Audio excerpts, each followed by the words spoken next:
하나님께서 모든 만물을 창조하셨죠. 창조하시기 이전의 모습을 창세기 1장 2절에서는 이렇게 이야기를 합니다.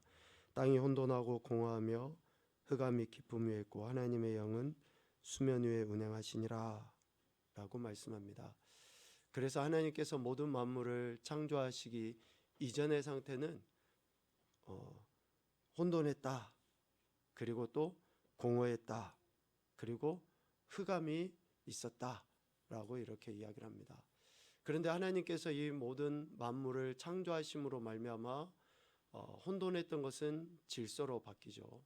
그리고 공허했던 것은 충만으로 바뀝니다. 그리고 흑암이었던 것은 빛으로 바뀌어지게 되는 것이죠. 특별히 하나님께서 처음에 창조하신 그 빛, 그러므로 말미암아 모든 생명이 솟생케 되어지고 하나님의 그 창조하심의 그 일들이 온전히 이루어져 가게 되는 것이죠. 이렇게 하나님께서 모든 것을 창조하신 그러한 그 역사하심으로 말미암아 우리는 질서를, 그리고 충만을, 그리고 빛을 경험하며 살아가게 됩니다. 왜 이렇게 하나님이 우리에게 이러한 빛이나 또 충만이나 또 질서를 허락하실 수 있는가? 오늘 요한일서 말씀을 이렇게 한번 살펴보면 요한일서 1장 5절에 하나님은 빛이시다 라고 분명하게 정의를 내려놓고 있습니다. 우리 이 말씀을 한번 같이 보죠. 요한일서 1장 5절입니다. 시작. 우리가 그에게서 듣고 너희에게 전하는 소식은 이것이니 곧 하나님은 빛이시라 그에게는 어둠이 조금도 없으시다는 것이니라. 아멘. 하나님은 빛이시죠. 그래서 빛으로 존재하신 하나님께서 모든 어둠을 물리치시고 모든 만물을 창조하심으로 말미암아 질서와 충만을 허락하실 수 있다라는 것이죠. 빛이신 하나님이기 때문에 하나님에게는 어둠이 조금도 존재치 않습니다. 이 어둠이라는 그 헬라어 의미는 무엇인가 숨기다, 또 기만하다, 또 지식이 결핍되어 있다라는 그런 의미가 담겨져 있어요. 어둠은. 그러니까 단순한 캄캄한 정도의 문제가 아니라 무엇인가 감추려 하고 숨기려 하고 또 기만행위하는 그러한 모든 것들을 통틀어서 어둠이라고 하는데, 빛이신 하나님에게는 이런 것이 결코 조금도 존재하지 아니한다라는 것을 이야기합니다. 그래서 하나님께서 우리에게 빛을 비춰주심으로 말미암아 우리 안에는 이러한 모든 어둠이 사라지게 되는 것이죠. 그 은혜를 우리는 경험하면서 살아가는 것입니다. 그러나 여전히 어둠 가운데 있는 자들은 어떻습니까? 요한일서 말씀에 보면 어둠 가운데 있는 자들, 즉 빛 가운데 있지 아니하고 어둠 가운데 있는 자들은 1장 8절과 10절 말씀에서처럼 자기 스스로 죄가 없다라고 이야기해요. 죄가 없다, 범죄하지 아니하였다 라고 이야기합니다. 그러나 모든 인생은 죄인이고 하나님의 영광을 드러낼 수 없다라고 분명히 성경에서는 말씀하시는데, 어둠 가운데 있는 자들, 빛을 거부하는 자들은 그러면서도 죄가 없다라고 이야기하고 그러면서도 범죄하지 아니한다라고 이야기를 한다라는 것이죠. 그리고 또 어둠 가운데 있는 자들은 요한일서 2장 11절 말씀에 의해서 보면 어둠 가운데 있는 자들은 형제를 미워합니다. 미워해요. 하나님께서 우리에게 명령하신 그 명령의 핵심은 뭡니까? 사랑해라 라는 것이죠. 심지어는 원수까지도 사랑해라 라고 하나님은 명령하십니다. 그런데 어둠 가운데 있는 자들은 형제를 미워합니다. 여기에 형제의 범주는 여러 가지로 우리가 이야기해 볼 수 있겠죠. 작게 아니면 더 크게 이야기를 할 수 있을 것입니다. 그의 형제를 미워하는 자는 어둠에 있고 또 어둠에 행하며 갈 곳을 알지 못한다. 왜요? 어둠에 의해서 그들의 눈이 어두워져 있기 때문에, 멀어져 있기 때문에 그렇다라는 것입니다.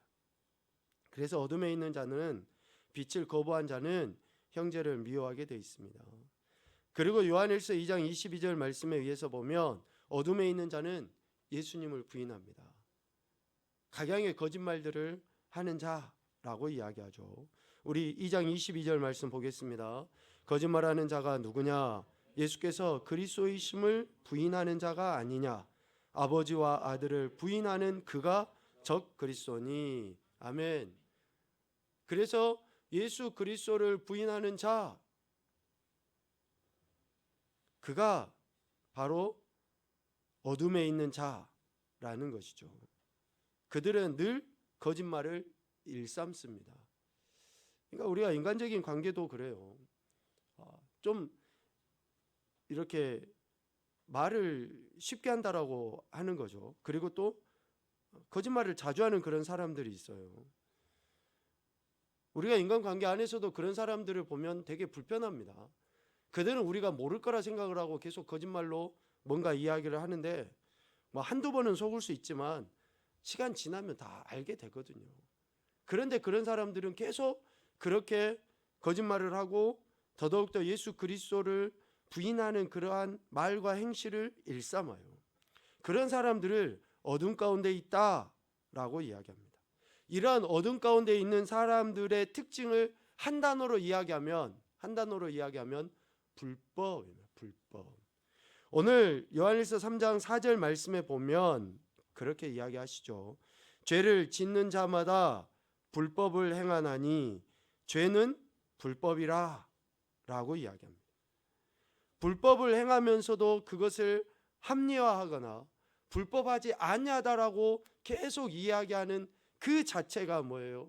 어둠 가운데 있다라는 것의 반증이에요. 어둠 가운데 있기 때문에 늘 자기 자신을 합리화시키는 그런 거짓말을 한다든지 또 불법하지 않다라고 계속 이야기를 하는 것이죠.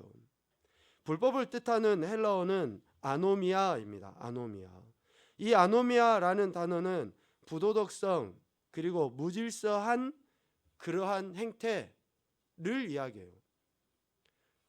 이러한 불법을 행하는 자들이 가장 자주 하는 이야기가 뭐냐면요, 내 마음대로 라는 말을 자주 써요.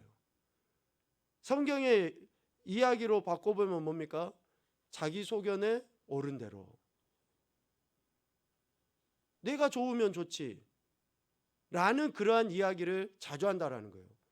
우리는 이것을 뭐라고 이야기합니까? 자유가 아니죠. 방종입니다. 방종.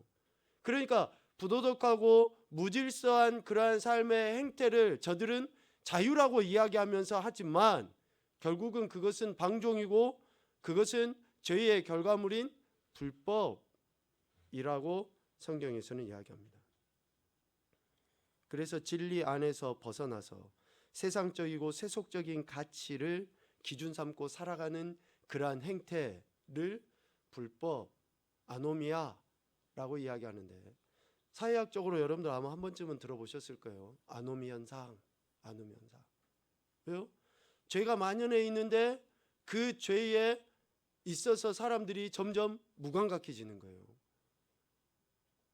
이런 무감각함이 어떻습니까? 진리대로 질서대로 살아가는 사람을 어떻게 해요? 무시를 하고 업신여기고 정죄하고 판단하고 하는 그러한 일들. 이게 비단 세상에서뿐만이 아닙니다. 미안하지만 교회 안에서도 마찬가지예요. 예수님을 믿고 말씀대로 살아보려고 하는 그러한 것에 대해서 우리가 격려하고 도전받고 하기보다는 어때요? 오히려 그들을 유난 떠는 것처럼 이야기하고 오히려 그들을 좀 무시하는 그러한 태도를 취하는, 이게 교회 안에서도 아노미 현상 중에 하나거든요.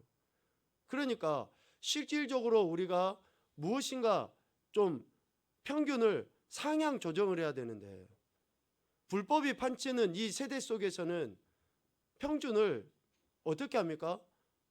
낮추는 거예요. 하향 조정을 해 나가죠. 하향 평준화를 시켜 나가요. 예수님 믿는 우리가 왜 세상 사람들보다 실질적으로 더 탁월한 도덕성을 보여야 됩니까?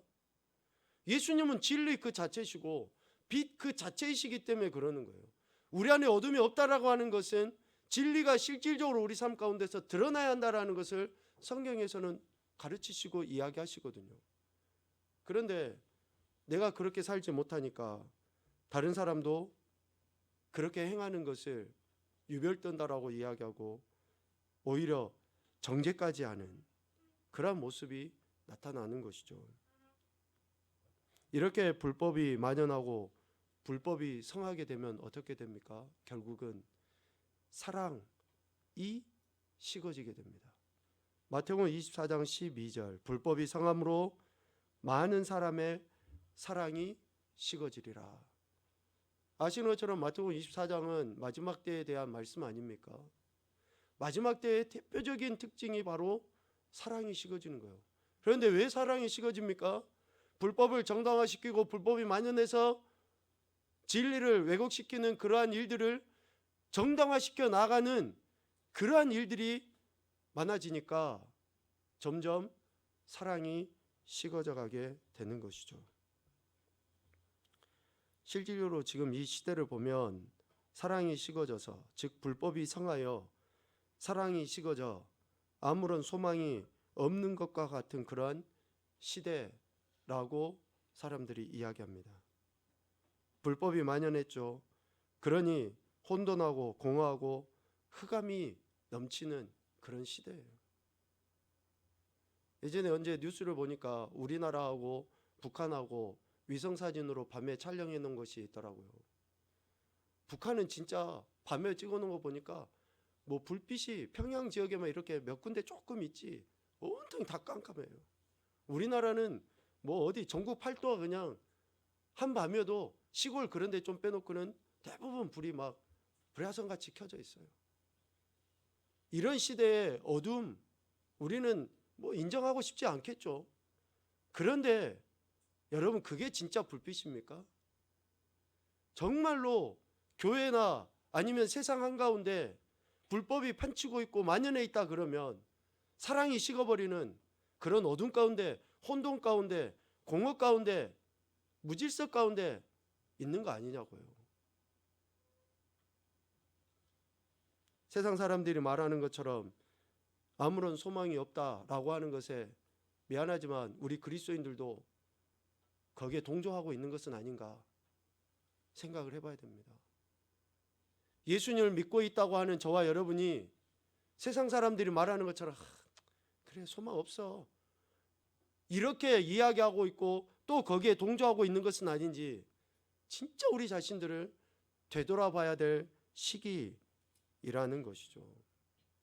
소망을 잃고 방황하는 저들에게, 어쩌면 또 그릇된 것에 소망을 두고 살아가는 저들에게 우리가 보이고 나타내야 되는 게 뭡니까?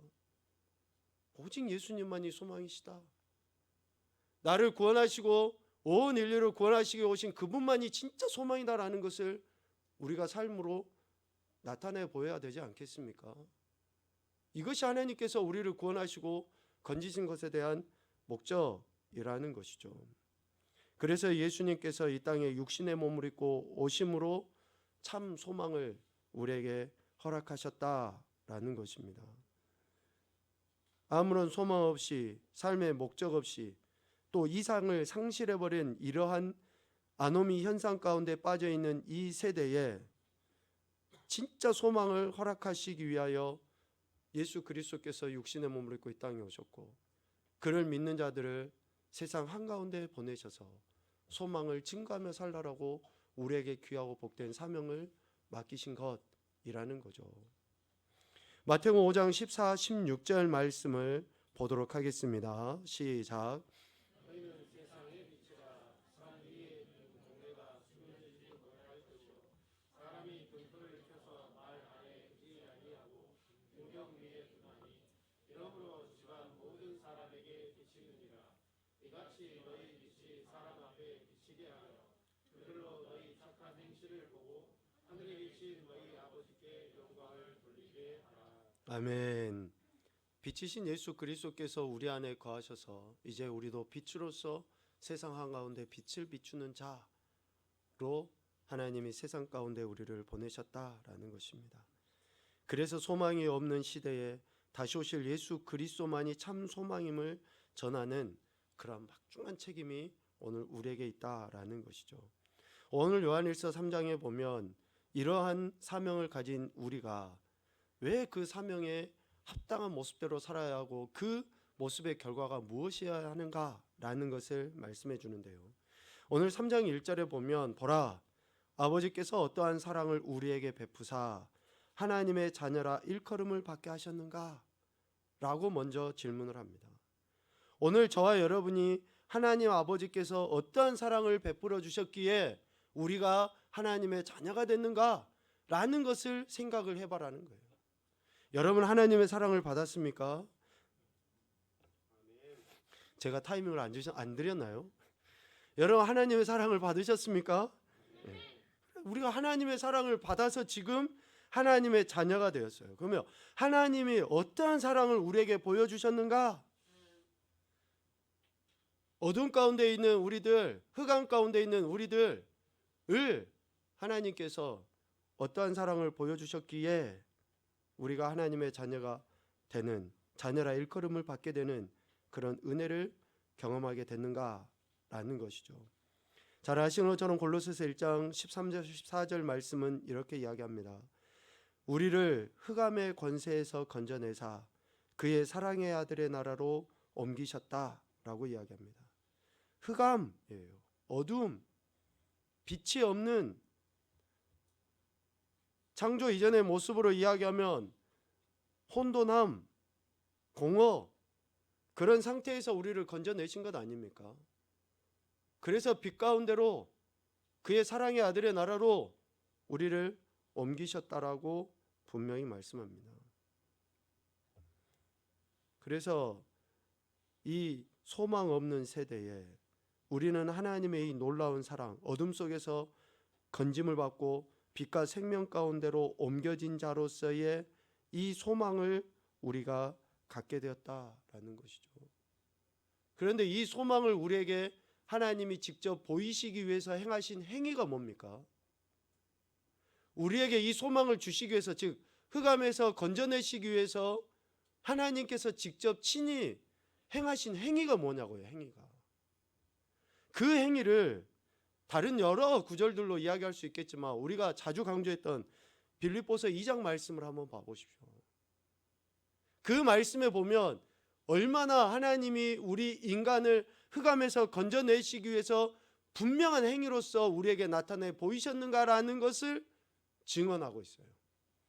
여러분 가급적이면 이 말씀은 좀 암송도 하시면 좋겠는데요. 빌립보서 2장 6절부터 8절까지 말씀입니다. 우리 아이들도 큰 소리로 한번 읽어봅시다. 시작.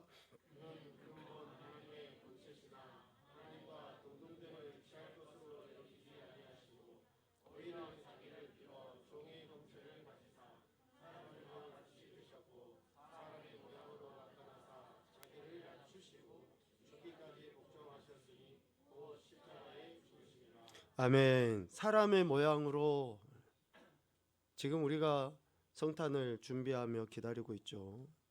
아기 예수로 오실 그분, 사람의 모양으로 나타나사 이러한 행위를 직접 보이시고 드러내심으로 말미암아 우리에게 소망, 즉 흑암에서 빛으로 옮겨주시는 이런 놀라운 은혜를 우리가 경험하게 된 것이다 라는 것입니다. 오늘 3장 1절 중반부에 보면 요한 장로가 이렇게 표현합니다. 우리가 그러하도다. 하나님 아버지께서 어떠한 사랑을 베푸셨는지 그 사랑을 받은 자가 누구라는 거예요? 오늘 우리라는 거예요. 오늘 우리. 여러분 믿습니까? 여전히 우리는 세상 한가운데서 어쩌면 보잘것도 없고 힘도 없고 능력도 없고 또 대단히 큰 믿음도 없는 것 같지만 하나님께서 이 사랑을 우리에게 보이셔서 오늘 우리가 지금 그러한 사랑을 받았다라고 요한 장로가 증언하고 있는 것 아닙니까? 여러분, 예수님의 말씀을 찬찬히 한번 생각을 해보십시오. 예수님이 기뻐하시는 자가 누굽니까? 겨자씨만한 믿음을 있는 자가 예수님을 겨자씨만한 믿음이 있는 자를 예수님은 기뻐하셔요. 과부의 두렙돈, 그것을 주님이 기뻐하십니다. 세상적인 가치 판단 기준에 의하면 아무것도 아닌 것 같고 보잘것도 없고 그러는 것 같지만, 내가 주님을 향하는 그 작은 믿음 하나라도 주님께서는 그것을 기뻐하셔서 더 큰 일들을 하게 하시고 더 영광스러운 자리에 있게 하신다라는 거예요. 여러분, 지금 이 자리에 나와서 예배 드리는 것만으로도 우리의 믿음이 하나님께서 기뻐 받으실 만한 믿음인 줄로 믿습니다. 비교하지 마시고 지금 내가 할 수 있는 것으로 이 시간 하나님 앞에 올려드리는 그러한 태도로서 하나님의 그 영광을 드러내는 그러한 우리 인생이 되었으면 좋겠습니다. 우리가 그러하도다 라고 분명히 이야기합니다. 하나님의 그 놀라우신 사랑은 이미 창세 전부터 하나님께서 예정하시고 택정하신 그러한 사랑의 결과물입니다. 에베소서 1장 4절 5절에 보면 곧 창세전에 그리스도 안에서 우리를 택하사 우리로 사랑 안에서 그 앞에 거룩하고 흠이 없게 하시려고 그 기쁘신 뜻대로 우리를 예정하사 예수 그리스도로 말미암아 자기의 아들들이 되게 하셨다라고 분명하게 말씀합니다. 그래서 하나님의 계획하심과 뜻하심 가운데 우리가 하나님의 자녀가 되는 이 엄청난 축복을 받은 거예요. 그래서 자랑할 수도 없지만 겸손하게 하나님의 은혜에 대한 감사의 고백을 하며 더 큰 영광을 올려드리는 것이 우리 인생 구원받은 자 하나님의 자녀의 마땅한 바다라는 것을 이야기합니다. 하나님의 자녀는 흑암의 권세에서 해방되어 하나님의 나라 영원한 천국 백성을 의미합니다. 빛의 자녀를 의미하는 거예요. 이 귀하고 복된 은혜를 우리에게 보이시기 위해서 예수님께서 육신의 몸을 입고 이 땅에 오셔서 우리의 참 소망이 된 줄로 믿습니다. 소망 되신 그분만을 우리가 바라보며 나아갈 때에 이 구원의 은혜를 더욱더 큰 영광으로 아버지 앞에 올려드릴 수 있습니다. 오늘 우리가 본 요한일서 3장 3절 말씀에 보면 이 소망을 가진 자의 삶이 어떠해야 되는지 우리에게 권면합니다. 우리가 하나님의 자녀요, 이런 놀라운 축복을 받고 이런 엄청난 소명을 가진 자로서의 삶을 살아갈 때 어떤 태도를 취해야 하는가라는 것을 가르쳐 줍니다. 주를 향하여 이 소망을 가진 자마다 그의 깨끗하심과 같이 자기를 깨끗하게 하느니라 라고 말씀합니다. 주를 향하여 이 소망을 할 때 소망은 2절 하반부의 말씀을 언급을 합니다. 2절 하반부의 말씀을 보면 그가 나타나시면 우리가 그와 같을 줄을 아는 것은, 예수 그리스도께서 나타나시면 예수님 믿는 우리가 예수님과 같을 줄을 아는 것은, 어찌 우리가 예수님과 같이 될 수 있겠습니까? 그러나 예수 그리스도께서 다시금 우리 가운데 임하실 때에 우리가 그와 같을 줄 아는 것이 그의 참모습 그대로를 보는 것을 의미할 뿐만이 아니라 하나님의 자녀된 우리가, 흑암의 권세에서 건짐을 받은 우리가 이제 빛으로서의 삶을 살아냄으로 말미암아 우리를 통해 누구를요? 빛으로 오신 예수 그리스도를 드러내 보이는 것을 의미합니다. 그것을 오늘 3절 말씀에서는 깨끗함이라는 단어로 쓰는 것입니다. 즉 예수 그리스도께서 가진 거룩한 성품, 영혼육의 정결함을 의미하죠. 그리스도 안에서 소망을 가진 자들은 주의 재림을 맞이하기 위하여 주의 깨끗하심과 같이 자기 자신을 깨끗하게 해야 한다라는 것을 이야기하죠. 우리를 자녀 삼아 주신 아버지 하나님의 그런 온전하심과 같이 우리도 온전함으로 나아갈 때에 우리에게 주신 소망이 누구에게요? 어둠 가운데 빛을 상실하고 살아가는 저들 가운데 소망을 줄 수 있다라는 것을 이야기합니다. 그래서 예수님께서 산상수훈의 그 한가운데 말씀 속에 이 이야기를 하십니다. 그러므로 하늘에 계신 너희 아버지의 온전하신과 같이 너희도 온전하라.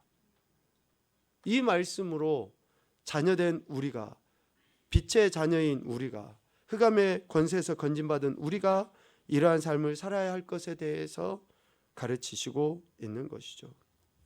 말씀을 정리하겠습니다. 죄를 짓는 자마다 불법을 행한다 라고 이야기했습니다. 그래서 예수님은 우리의 죄를 없애기 위해, 깨끗하게 하시기 위해서 예수님은 이 땅에 오셨죠. 그러므로 예수 그리스도를 믿고 그 안에 거하는 자, 예수 그리스도를 보고 알고 믿는 자는 더 이상 그 불법 가운데 있지 아니하고 그 유혹 가운데 있지 아니하고 자신을 성결케 함으로 말미암아 우리에게 소망을 주신 그분의 뜻하신 바를 우리 삶 가운데서 살아내야 하는 것입니다. 오늘 3장 중반 이후의 말씀을 보면 요한 장로는 이렇게 이야기합니다. 마귀에게 속하지 말고 마귀의 일을 멸하러 오신 예수 그리스도를 온전히 믿고 그 안에 거해야 한다 라고 6절 이하의 말씀으로 이어갑니다. 더 이상 우리가 불법을 자행하는 것은 예수 그리스도를 욕보이는 거예요. 그의 이름을 세상 사람들이 만으로 여기는 것과 같이 똑같이 만으로 여기는 것과 같습니다. 그래서 오늘 여기에 모여있는 저와 여러분은 빛이신 하나님의 자녀로서 하나님 나라 백성이라는 그러한 자부심, 그러한 영적인 자긍심을 가지고 살아가야 됩니다. 이건 자만도 아니고 교만도 아니고 우리가 영적인 그러한 은혜가 내 안에 있다라는 것을 삶을 통해서 드러내 보이는 거예요. 드러내 보이는 거예요. 앞서 이야기했죠. 우리 그리스도인들은 영적인 수준도 상향 평준화를 시켜 나가야 됩니다. 하향 평준화 시켜 나가면 안 됩니다. 믿음의 삶을 살아가는 이들, 격려하고 축복하고 또 함께 그 길을 걸어가면서 이것이 진짜 소망이다라는 것을 삶의 현장에서 나타내 보여야 돼요. 이를 위해서 하나님께서는 우리에게 더 큰 소망을 우리에게 주시지 않았습니까? 그래서 날마다 주님의 말씀, 주님의 그 뜻하신 바대로 우리의 삶의 태도를 취함으로 말미암아 어떠한 유혹이나 어둠도 우리를 결코 넘어뜨릴 수 없다라는 그런 확신을 가지고 그 말씀에 선하신 뜻대로 우리가 살아갈 때에 어둡고 썩어져간 이 세대 속에 우리가 참 소망의 빛을 비춰주게 될 줄로 믿습니다. 그들이 구원받고 그들이 하나님 나라 백성 자녀 되는 것은 결국에는 오늘 우리의 상급으로 하나님이 예비하신 것입니다. 그래서 날마다 우리에게 소망을 허락하신 하나님을 바라보고 그분의 말씀이 우리 삶 가운데서 실질적인 소망으로 드러날 수 있도록 우리 자신을 성결케 하는 그런 믿음의 행동들을 보여야 할 줄로 믿습니다. 늘 소망을 누리시고 증거하는 귀하고 복된 인생들이 되시기를 주님의 이름으로 축복합니다. 아멘.